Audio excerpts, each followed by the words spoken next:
Right, so I'm here with Ms. Garcia. Ms. Ana Garcia. Alright, so... Hi, David. Hello. So, let's begin with, I guess, some basic stuff. So, you are, you're Ecuadorian, right? Right, I was born in Ecuador.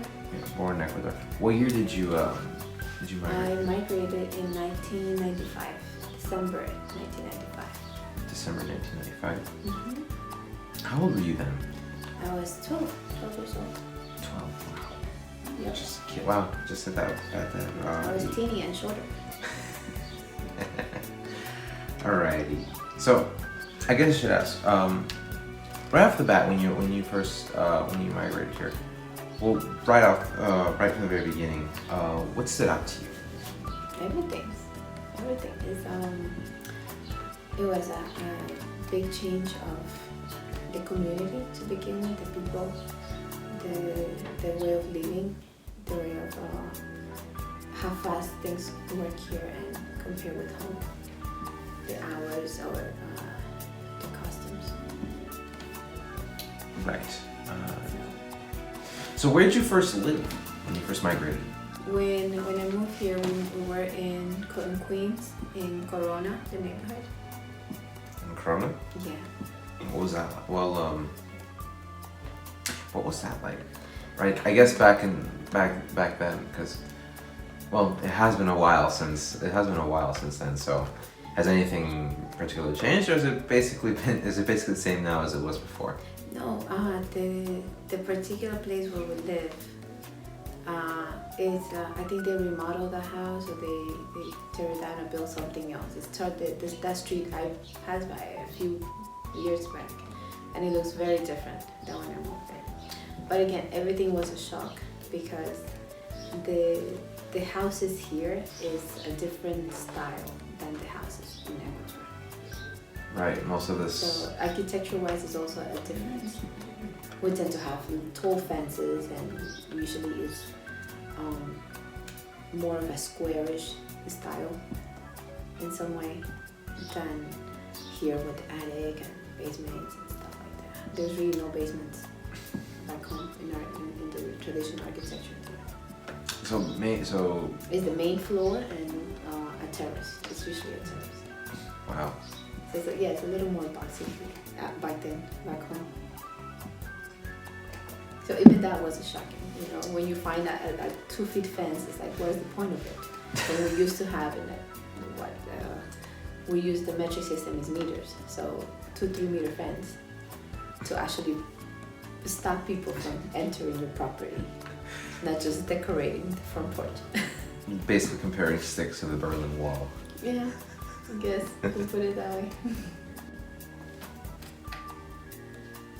So from 1995 to 2000, was there any major event that you remember from then? Well, the first surprising thing for me, a new thing to me, was the blizzard of 95, 96.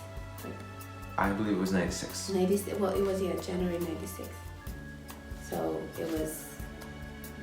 snow to me was something new to begin with.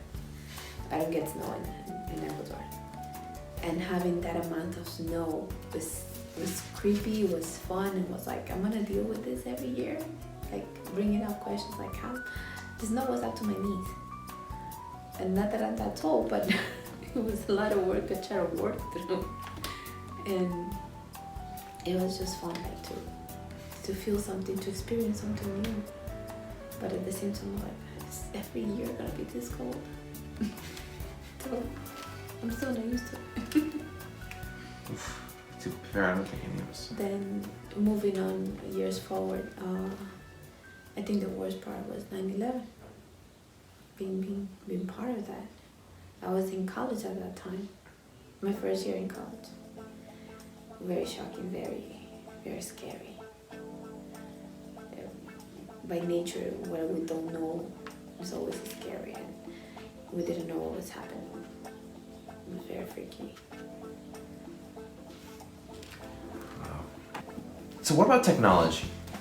What do you remember anything that was, say, on its way in, on its way out, something? I think for me was music. I always like music, so I want to say I had a Walkman with the cassette tape, the tapes, and then the new thing was the CD players, and you had to carry the whole bunch of CDs in your backpack with the CD player and the headphones and a whole bunch of batteries, so it would last you for. Yep. But that was it. You were it if you had something. What else? Computers. It became more of a common item at a household. I remember I got a gateway computer, big screen, a big monitor, the tower, and keyboard and speakers. Oh yeah, the mouse, of course. What else was there? I think that's sort of like the main thing, or the things I got access to. Like, At the time. yeah. Was there anything maybe like anything that? Well, the internet was something new to us, to have access The internet. to internet home, right? And the funniest part is that you had to hook it up with the phone line. So when you wanted to use the internet, you had no phone at home. Like you couldn't work both of them at the same time. So you have to log in, and you're hearing this annoying tune Yes. The classic. until you actually got in the program and you had to use one of their servers. So put your passwords or code and wait until it loads and everything. At that time was AOL. I think it still exists to this day, but it's not as it was back then. Sort of like, I guess, the equivalent to Google now. It was so you had to log in, and you had the little muñequitos showing up on the screen and waiting for the tune until it click and it ring again. And if you couldn't connect for some reason, you had to hear the whole tune again. Not interesting. Any I suppose before we move on, was there anything you remember that like you remember hearing that was like, say, top of the line for then or something? No, I was very distracted as a kid. I wasn't paying attention to much details. That's fair. So, what were your thoughts then as the century came to a close? Well, it was.